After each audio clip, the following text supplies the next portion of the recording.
एक सुहिणे जे पोयां लॻासे सो बि कोन मिलियो। एक सुहिणे जे पोयां लॻासे पोइ बि कोन मिलियो।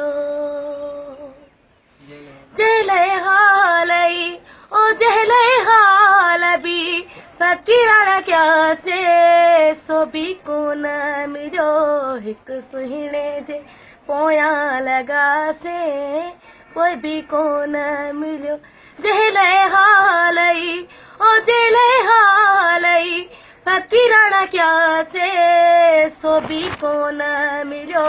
हिकु सुहिणे जे पोयां लॻासीं पोइ बि कोन मिलियो। अस्सलाम वालेकुम याली मदद हक़ मौजूद। जी आहियां त मां तव्हां जी पंहिंजी सिंगर सायरा सनम नंढी निगत। जो ही एल्बम थी रहियो आहे अनवर प्रोडक्शन में, जिनजा सिलेक्शन शाइर आहिनि अनवर चांडियो, सूबो छिजण ऐं खान मला, वाहिद बख्श ऐं रहीम बश्क ऐं वहाब बुरड़ो, जानब लाशारी। जिनजा चीफ सिलेक्शन शाइर आहिनि दिलशाद अली समो साहब, इमाम रिनो शेख ऐं खान मोहम्मद मला ऐं डायरेक्टर वहीद शेख ऐं अयूब शेख। 0300 9757 141 ऐं राब्ते लाइ 0300 2074 670।